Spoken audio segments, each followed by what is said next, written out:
Hi everyone, how are you doing?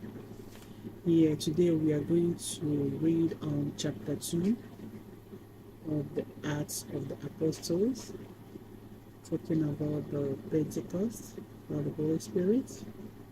Remember this, without Holy Spirit, we cannot do much. So let's go into the reading of the day about the Holy Spirit, because we need Holy Spirit in everything we are doing. We need Holy Spirit in our day-to-day activities, actually, in everything. You need to ask God for help, for Holy Spirit to direct you, because He will remind you of things that you have forgotten too. Don't think that you can live Christian life without the power of the Holy Spirit. So let's read this chapter with open mind and pray to the Holy God to empower us and fill us up with His Spirit. Like the song, fill us up. Let us listen. Let us assimilate.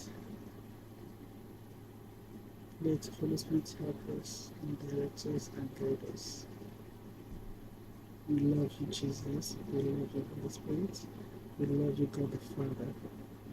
Let's go back. Acts chapter 2. Acts 2. On the day of Pentecost, all the Lord's followers were together in one place. Suddenly there was a noise from heaven, like the sound of a mighty wind. It filled the house where they were meeting. Then they saw what looked like fiery tongues, moving in all directions, and a tongue came and settled on each person there. The Holy Spirit took control of everyone, and they began speaking whatever languages the Spirit let them speak. Many religious Jews from every country in the world were living in Jerusalem. And when they heard this noise, a crowd gathered. But they were surprised, because they were hearing everything in their own languages. They were excited and amazed, and said, "Don't all these who are speaking come from Galilee? Then why do we hear them speaking our very own languages? Some of us are from Parthia, Media, and Elam. Others are from Mesopotamia, Judea, Cappadocia, Pontus, Asia, Phrygia, Pamphylia, Egypt, parts of Libya near Cyrene, Rome, Crete, and Arabia.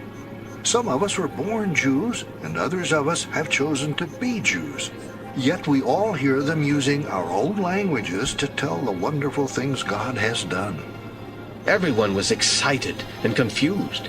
Some of them even kept asking each other, "What does all this mean?" Others made fun of the Lord's followers and said, "They are drunk." Peter stood with the 11 apostles and spoke in a loud and clear voice to the crowd. "Friends and everyone else living in Jerusalem, listen carefully to what I have to say.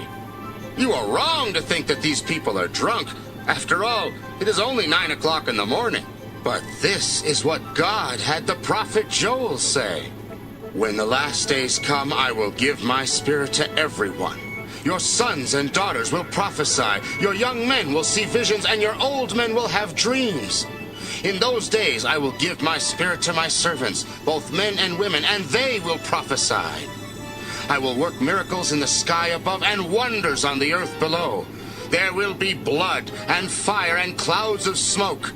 The sun will turn dark, and the moon will be as red as blood before the great and wonderful day of the Lord appears.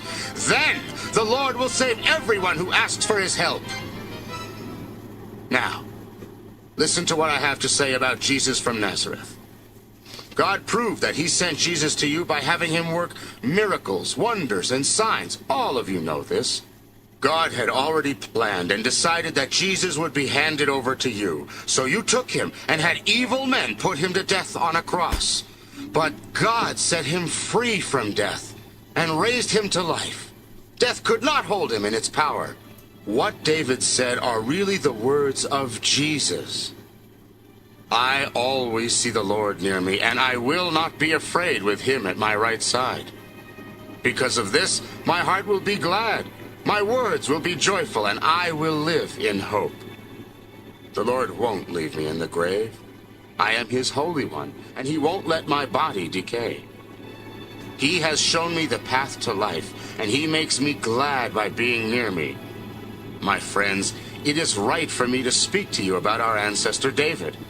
He died and was buried, and his tomb is still here. But David was a prophet, and he knew that God had made a promise he would not break. He had told David that someone from his own family would someday be king. David knew this would happen, and so he told us that Christ would be raised to life. He said that God would not leave him in the grave or let his body decay. All of us can tell you that God has raised Jesus to life. Jesus was taken up to sit at the right side of God, and he was given the Holy Spirit, just as the Father had promised. Jesus is also the one who has given the Spirit to us, and that is what you are now seeing and hearing. David didn't go up to heaven, so he wasn't talking about himself when he said, "The Lord told my Lord to sit at his right side until he made my Lord's enemies into a footstool for him." Everyone in Israel should then know for certain that God has made Jesus both Lord and Christ, even though you put him to death on a cross. When the people heard this, they were very upset. They asked Peter and the other apostles. "Friends, what shall we do?" Peter said, Turn back to God. Be baptized in the name of Jesus Christ so that your sins will be forgiven. Then you will be given the Holy Spirit. This promise is for you and your children. It is for everyone our Lord God will choose, no matter where they live. Peter told them many other things as well. Then he said, I beg you to save yourselves from what will happen to all these evil people. On that day, about 3,000 believed his message and were baptized. They spent their time learning from the apostles, and they were like family to each other. They also broke bread and prayed together. Everyone was amazed by the many miracles and wonders that the apostles worked. All the Lord's followers often met together, and they shared everything they had. They would sell their property and possessions and give the money to whoever needed it. Day after day they met together in the temple. They broke bread together in different homes and shared their food happily and freely while praising God. Everyone liked them, and each day the Lord added to their group others who were being saved. Amen. Thank you, Jesus, for the word.